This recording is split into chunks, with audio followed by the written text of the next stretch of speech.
Longleaf School of the Arts is a college preparatory high school with a focus on the fine arts. It has been in existence for 5 years, and I, Brittany Doyle, have worked for the school for the past 4 years, both as a teacher and now as its assistant head of school.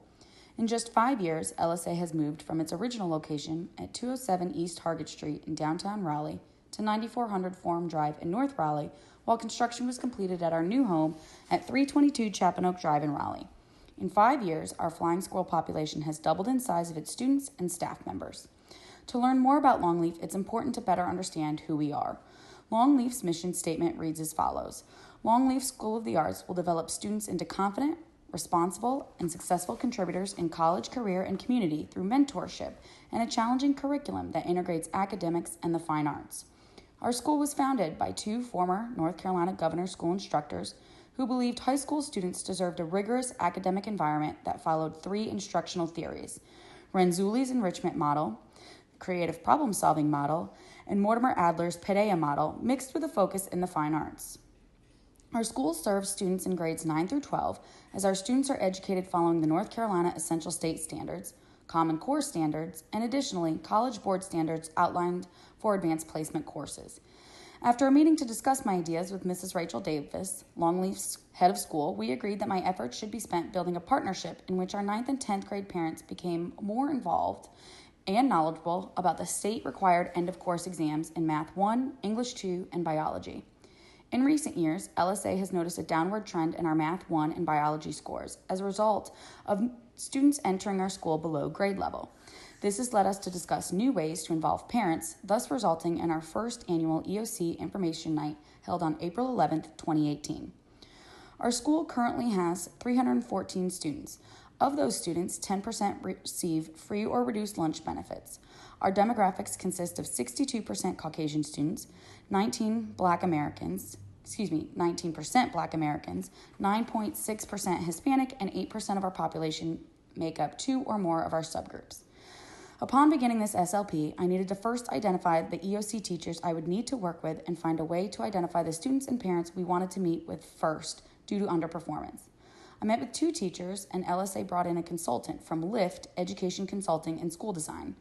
In a half-day professional development session, Mrs. Pearson, our Math 1 teacher, and Miss Ringler, our English 2 teacher, and I were able to strategically identify subgroups and students in need.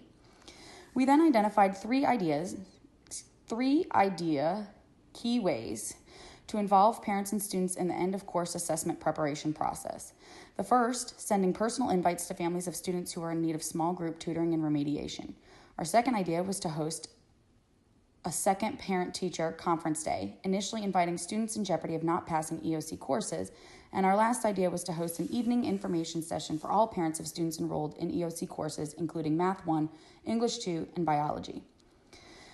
2 of our 3 ideas were our biggest successes. Parent-teacher conferences on March 20th allowed for us to invite parents and students to join all 7 teachers to discuss the individual student's strengths and weaknesses.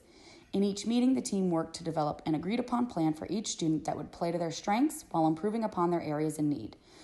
We discussed strategies, and those ranged from the implementation of Khan Academy to joining Math Club to attending weekly specialized English tutorials with Miss Ringler. Without parent support and student buy-in, our plans to help improve students succeed in classes would not have been possible. Research shows that students who perceive their parents as supportive outperform students who perceive their parents as less supportive and less demanding of their academic pursuits. In the weeks following conferences, I developed a presentation with the support from our EOC teachers to share with parents during our evening informational session. This presentation allowed parents to learn more about LSA's EOC schedule in June of 2018, become informed of the breakdown of materials and skills their students would be assessed on, and learn ways to help their students prepare at home as the testing window draws near. 10 different families attended our 1-hour session, and multiple came with important clarifying questions, including but not limited to the types of calculators students may use in the Math 1 exam. While attendance was low, stakeholders agreed hosting the session was important and could be expanded next year to reach more families. Since LSA operates on a traditional school calendar, we will not know the results of our efforts until mid-June. It is then that the EOC teachers and I will be able to review the EOC data and compare it against their diagnostic, formative, and summative data from throughout the year.